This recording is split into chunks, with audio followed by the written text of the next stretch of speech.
Hello student. आज मैं बहुत दिनों बाद आप लोग के सामने ये वीडियो लेके आ रहा हूँ कि हाँ, बहुत दिन से मैं वीडियो आप लोग के सामने नहीं लेके आ पा रहा हूँ क्योंकि मेरा कुछ पर्सनल प्रॉब्लम के वजह से। इसीलिए मैं आप लोगों के सामने मैं माफी मांगता हूँ कि मैं आप लोगों को रेगुलर बेसिस पे वीडियो नहीं ला पा रहा हूँ। लेकिन इसी दुर्गा पूजा में, ये दुर्गा पूजा से मैं आप लोगों को रेगुलर बेसिस पे मैं जितना हो सके ज्यादा से ज्यादा वीडियो मैं आप लोग के सामने लेके आऊंगा। सबसे पहले पूरा मेरा जितना भी स्टूडेंट्स है, मेरा जो यूट्यूब फैमिली है, सबको मेरे तरफ से हैप्पी दुर्गा पूजा।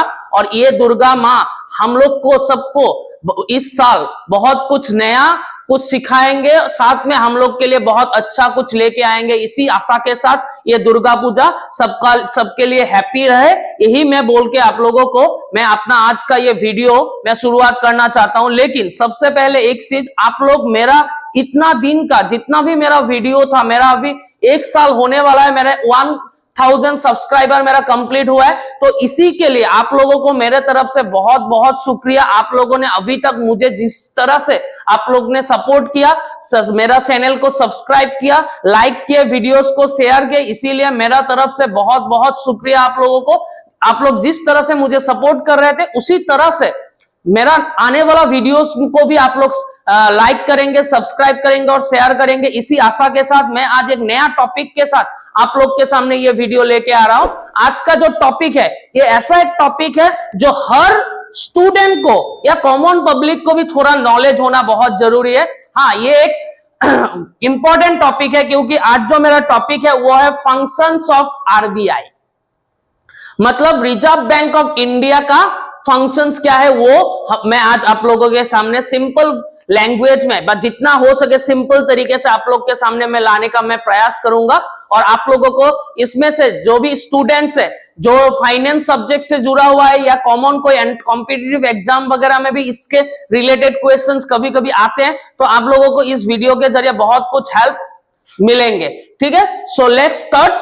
आज का हम लोग टॉपिक स्टार्ट करने जा रहे हैं। आज का हम लोग का टॉपिक है functions of reserve bank of India. बा इसको ऐसे भी एग्जाम में आते हैं कभी कभी, ट्रेडिशनल फंक्शंस ऑफ आरबीआई।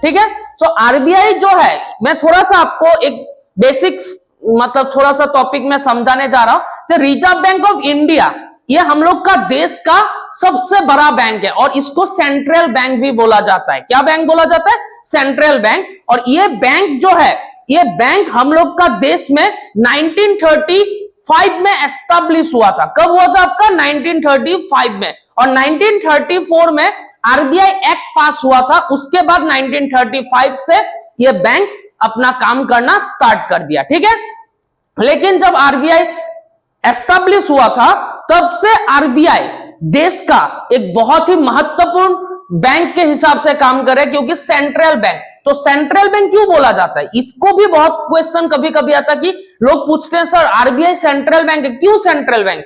इसीलिए मैं आज ये क्वेश्चन आप लोग के सामने लेके आ रहा हूं। फंक्शंस ऑफ आरबीआई, आरबीआई जो काम करते हैं, इसी कारण से आरबीआई को सेंट्रल बैंक बोला जाता है। ठीक है, तो आरबीआई का जो पहला फंक्शन है, आरबीआई का पहला फंक्शन क्या है? Issue of paper currency. क्या बोल सकते हैं इसको? इशू ऑफ पेपर करेंसी, बा नोट इशू भी बोला जाता है। पहला जो पॉइंट है आप लोग को स्क्रीन में दिखाई पड़ेंगे, इशू ऑफ पेपर करेंसी या ऑब्लिक नोट इशू भी बोला जाता है। ठीक है, तो इशू ऑफ पेपर करेंसी, ये जो क्वेश्चन है, क्यों देश का सेंट्रल बैंक है आरबीआई? आरबीआई देश का सेंट्रल बैंक होने का यही कारण है कि गवर्नमेंट ने और जो हम लोग का सिस्टम है, उस सिस्टम ने एक बैंक को सेंट्रल बैंक सिलेक्ट किया और उसको सेंट्रल बैंक हिसाब से उसको एस्टेब्लिश किया गया। और उसका जो सबसे बड़ा काम मतलब फंक्शंस है, तो वो है क्या आपका? वो है नोट इशू। मतलब देश में जितना भी नोट है, वो आपका जितना भी देश में नोट बनाता है, वो कौन बना सकता है? उसका सोल अथॉरिटी किसके पास है? रिजर्व बैंक ऑफ इंडिया के पास है। समझ में आए? हम लोग जो नोट यूज करते हैं, 2 रुपया हो, 5 रुपया हो, 10 रुपया, 20 रुपया, 50 रुपया, 100, 200, 500, 2000, जितना भी नोट आज तक बना है, तो वो कौन नोट इशू करते हैं? रिजर्व बैंक ऑफ इंडिया, मतलब सेंट्रल बैंक इशू करते हैं। इसीलिए देश में जितना भी नोट इशू होता है वो आप लोग याद रखिए कौन बनाते हैं, रिजर्व बैंक ऑफ इंडिया। हाँ, कभी कभी उसमें से एक क्वेश्चन आता है कि 1 रुपया का नोट जो है, अभी तो 1 रुपया का नोट का सर्कुलेशन नहीं है, लेकिन आगे में क्या होता था, 1 रुपी जो नोट होता था, जो 1 रुपया का नोट मिलता था, वो लेकिन रिजर्व बैंक नहीं बनाते थे, वो कौन बनाता था, finance department of government of India. Government of India का जो फाइनेंस डिपार्टमेंट है वो लोग ही 1 रुपया का नोट बनाते थे। मतलब अगर आपको नोट के बारे में बोला जाए तो नोट जो भी है वो नोट में से 1 रुपया का नोट को छोड़ के बाकी जितना नोट है वो कौन बनाते हैं, रिजर्व बैंक ऑफ इंडिया बनाते हैं। ठीक है, क्लियर। उसके अलावा और एक क्वेश्चन कभी कभी आता है, आप लोग कभी माइंड में आ सकते हैं कि कॉइन्स, आप लोग जानते हैं हम लोग नोट के अलावा क्या यूज करते हैं, कॉइन्स। कॉइन्स लेकिन रिजर्व बैंक नहीं बनाते, ये याद रखिए। कॉइन्स कौन बनाते हैं, कॉइन्स बनाते हैं गवर्नमेंट ऑफ इंडिया का फाइनेंस डिपार्टमेंट। हाँ, उसको सर्कुलेशन रिजर्व बैंक करते हैं, लेकिन इशू कौन करते हैं, गवर्नमेंट ऑफ इंडिया का फाइनेंस डिपार्टमेंट। मतलब याद रखिए 1 रुपया का नोट और जितना कॉइन्स है वो कौन बनाते हैं, गवर्नमेंट ऑफ इंडिया का फाइनेंस डिपार्टमेंट। बाकी जितना भी पेपर करेंसी है, मतलब नोट्स जितना भी है वो कौन बनाते हैं, रिजर्व बैंक ऑफ इंडिया। ठीक है, यही पहला फंक्शन है, इशू ऑफ पेपर करेंसी और नोट इशू बोल सकते हैं। ठीक है, नंबर टू जो सेकेंड वन है वो है पॉइंट जो है वो है banker, agent and adviser of the government. क्या है, बैंकर, एजेंट और एडवाइजर ऑफ द गवर्नमेंट। तो रिजर्व बैंक ऐसा एक बैंक है जो सेंट्रल बैंक है, वो क्या करते हैं, वो गवर्नमेंट का बैंकर जैसा भी काम करते हैं। क्या काम करते हैं, बैंकर जैसा, और बैंक एजेंट का जैसा भी काम करते हैं। और थर्ड वो लोग क्या करते हैं, एडवाइजर जैसा भी काम करते हैं। मतलब banker, agent and adviser of the government.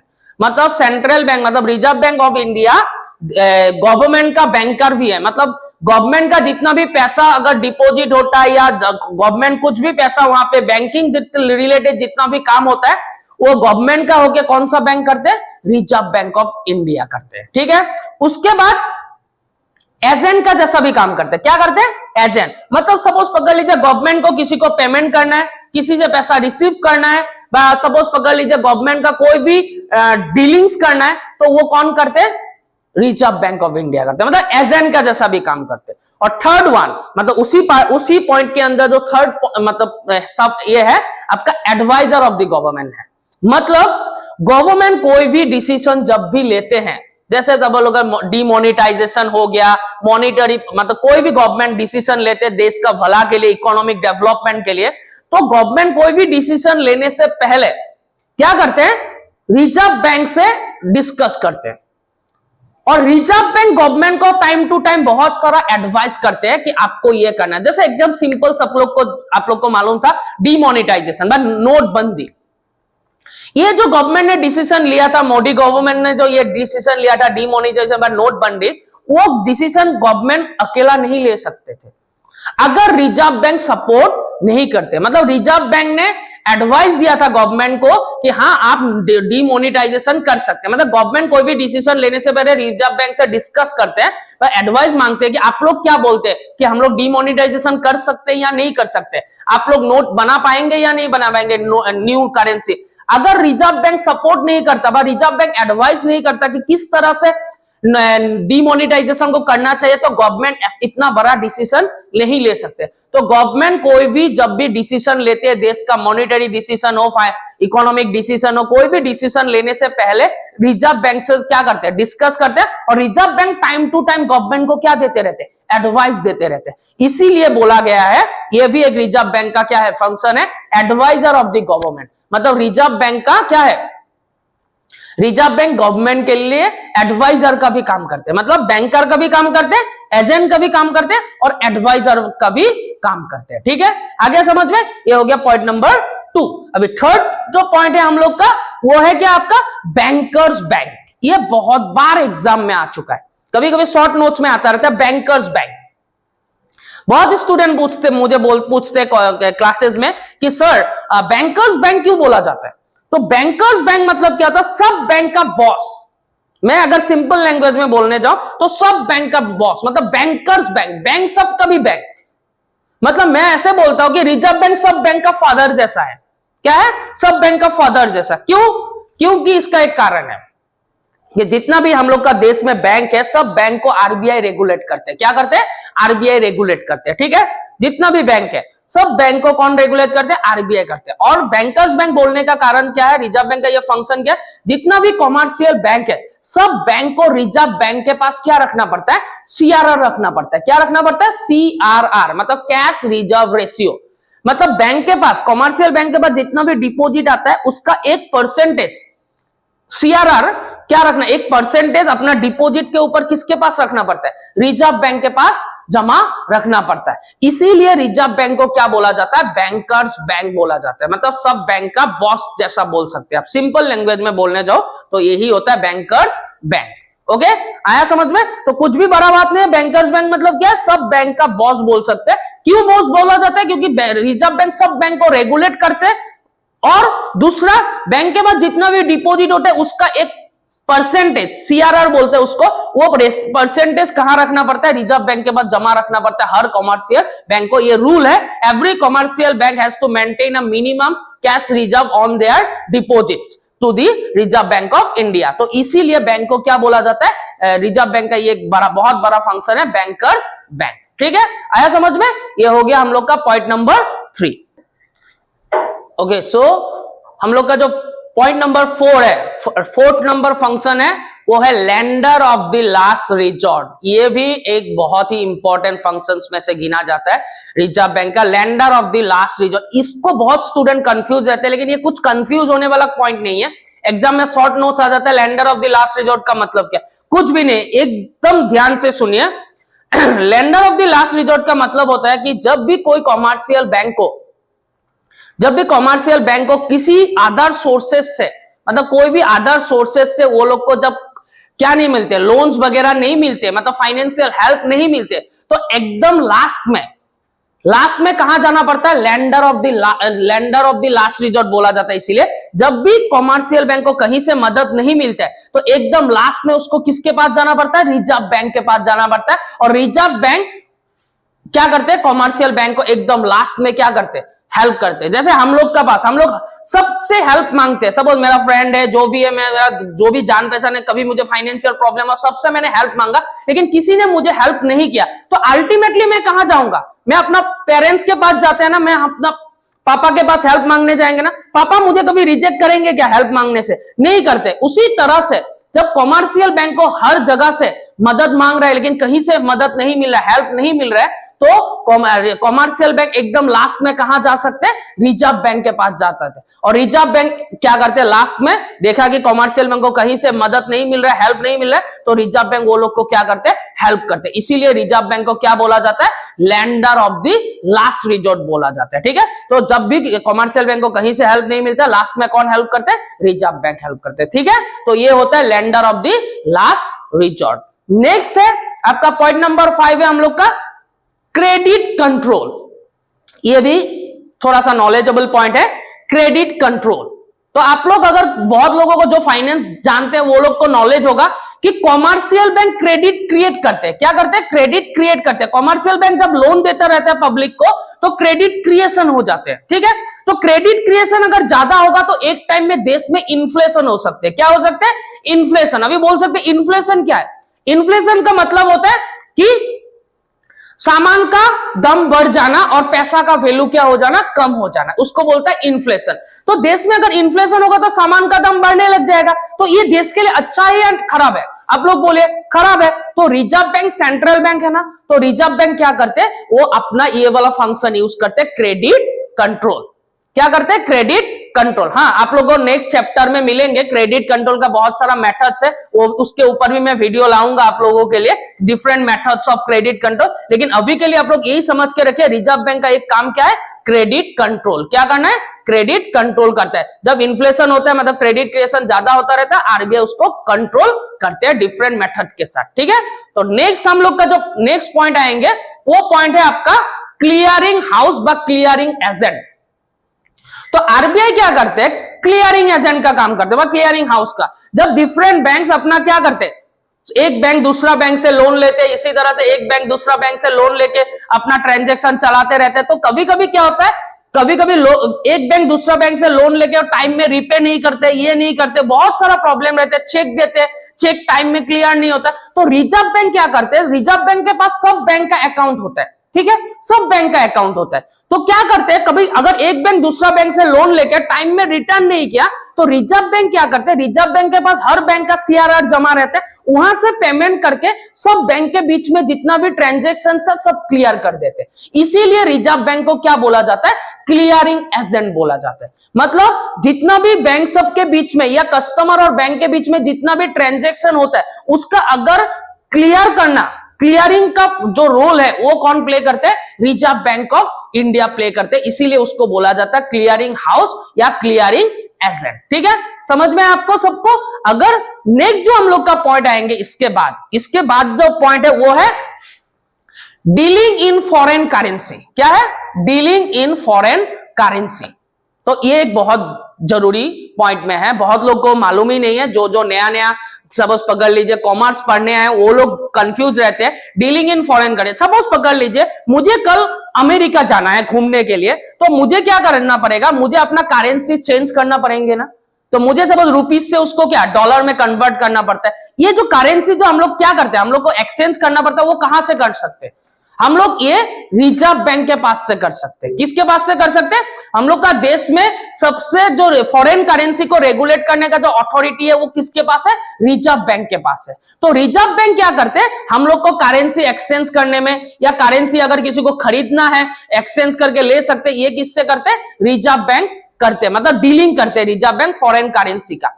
ठीक है, तो रिजर्व बैंक फॉरेन करेंसी का डील करता है कि किसी को अगर फॉरेन करेंसी लेना है, हम लोग सब डॉलर चाहिए मुझे, मैं डॉलर ले सकता हूं, रुपीस देके डॉलर ले। सपोज कोई फॉरेनर्स इंडिया में आया तो वो लोग भी रिजर्व बैंक से क्या कर सकते हैं, फॉरेन करेंसी एक्सचेंज कर सकते हैं, ले सकते हैं। लेकिन आरबीआई के पास इतना टाइम नहीं है कि सब कुछ हैंडल अच्छा से कर सकते, इसीलिए आजकल रिजर्व बैंक ने बहुत सारा इंस्टीट्यूशन को अथॉरिटी देके रखा। सबसे ज्यादा अथॉरिटी दिया एसबीआई को, स्टेट बैंक ऑफ इंडिया। आप लोग स्टेट बैंक से भी क्या कर सकते हैं, करेंसी एक्सचेंज कर सकते हैं। उसके बाद आजकल एयरपोर्ट, 5 स्टार होटल, ये सबसे भी हम लोग फॉरेन करेंसी क्या कर सकते हैं, एक्सचेंज कर सकते हैं। लेकिन मेन अथॉरिटी पूरा फॉरेन करेंसी को हम लोग का देश में कौन रेगुलेट करता है, रिजर्व बैंक ऑफ इंडिया। ठीक है, तो आपको समझ में आ गया डीलिंग इन फॉरेन करेंसी। अभी हम लोग आते हैं लास्ट पॉइंट में, वो है other functions.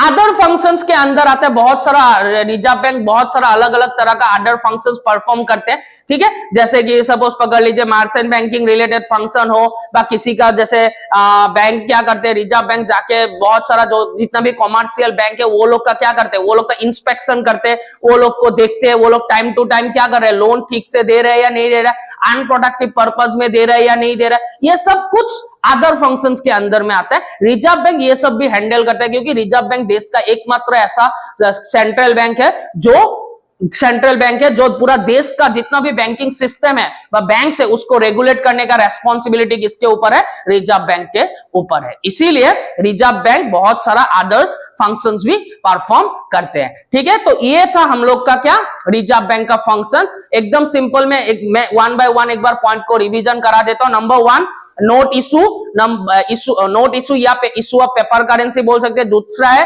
Banker, agent and adviser of the government. Third one is आपका है bankers bank. Fourth one is आपका है lender of the last resort. Number 5 is credit control. Number 6 is clearing house. Number 7 is dealing in foreign currency and number 8 आपका other functions. सो ये question अगर exam में आते हैं नॉर्मली 8 मार्क्स में ही आते हैं और कभी कभी 5 मार्क्स में दे सकते हैं। तो आप लोग इसको अच्छा से मेरा वीडियो को देख के आप लोग अच्छा से इसमें जितना हो सके आप लोग नॉलेज ले सकते हैं। आई होप इस वीडियो के साथ आप लोगों को बहुत कुछ सीखने मिलेगा और आप लोग मेरा इस वीडियो को ज्यादा से ज्यादा लाइक करेंगे, सब्सक्राइब करेंगे और शेयर करेंगे, ताकि हम लोग का जितना भी स्टूडेंट है जो भी फाइनेंस रिलेटेड हो या नॉर्मल पब्लिक भी इस वीडियो के साथ रिजर्व बैंक के बारे में बहुत कुछ सीख पाएंगे। आई होप आप लोगों को ये वीडियो अच्छा लगा होगा और मेरे प्रीवियस वीडियो के जैसा इसको भी आप लोग ज्यादा से ज्यादा लाइक और सब्सक्राइब करेंगे। इसी आशा के साथ मैं आज का ये वीडियो एंड अप करता हूं और लास्ट में सबको अगेन मैं हैप्पी दुर्गा पूजा के साथ एंड कर सकते हो कि माँ दुर्गा माँ सबको ब्लेसिंग्स करे कि ज्यादा से ज्यादा हम लोग क्या रहे, हम लोग अच्छा से रह सके और हम लोग नया नया कुछ वीडियो आप लोग के साथ ला पाए। इसी के साथ मैं आज का ये वीडियो एंड अप करता हूं। Thank you so much.